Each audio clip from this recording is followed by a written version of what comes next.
Hello again guys, I'm back in the Chef Whites again. This week we're going to be making ultimate chocolate brownies. Now I've had this recipe for about 10 years. I've only ever given it away to 2 people. So now everyone get the chance to have the recipe all to themselves as well. Now a lot of people have asked me, what's the difference between a brownie and a normal cake? Now a normal cake recipe usually calls for double the amount of flour and either baking soda or something like that, a rising agent. But brownies, they use a little bit of cocoa powder and half the amount of flour. Don't get me wrong, it isn't the most healthiest recipe in the world, but it does taste lovely. Now I don't use any cocoa powder, I use just chocolate. I don't like that dry taste that cocoa powder gives you in your mouth after you've eaten it. It doesn't work for me. Using just chocolate and butter as well to give it a nice smooth texture. Now what complements brownies better than chocolate sauce? So also I was going to show you how to make homemade chocolate orange sauce. I love chocolate orange. I've entered this brownie into competition before. I got through the first 2 stages, the semi-finals, so it didn't do too badly. Also this brownie can keep up to 5 days, and don't put it in the fridge. It stays nice and moist and it doesn't go dry. Now before you start, you want to turn the oven on to 180 degrees and also set yourself up with a bain-marie, or also known as a double boiler. So you get a saucepan filled with boiling water, put it on a low heat just so it's lightly simmering.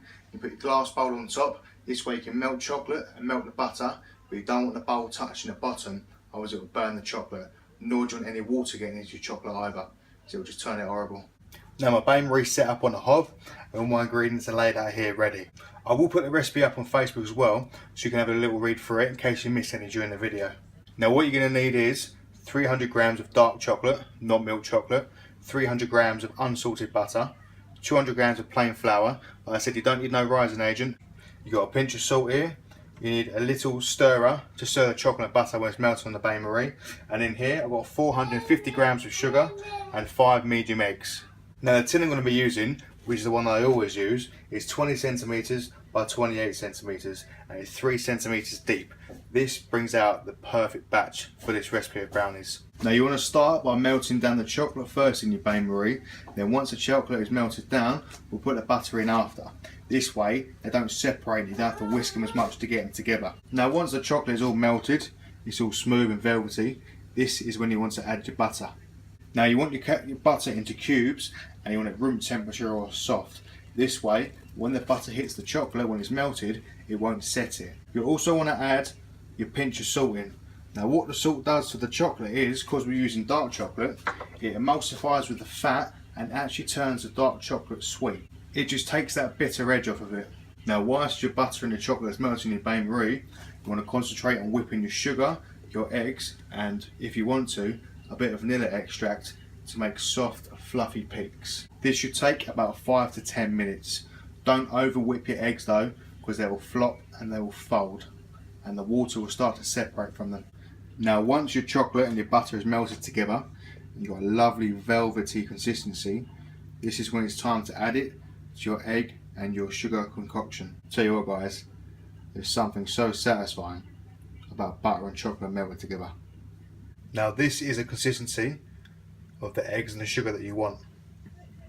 It's not quite soft peaks, but it gives a nice trail, and this is what gives body to the brownies. Okay, so take your butter or your chocolate off your bain-marie. Be careful when you do, because the steam accumulated underneath will give you a nasty steam burn. What you want to do now is pour your chocolate and your butter into your eggs and your sugar mix, and you want to fold them together.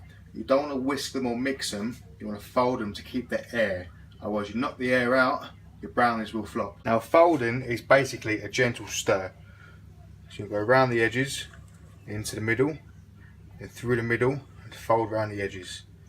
Slowly doing it. Turn the bowl as well, so it's all mixed in well together. You do not want to whisk this guys, nor do you want to mix it yet. You knock all the air out, the brownies won't turn out proper.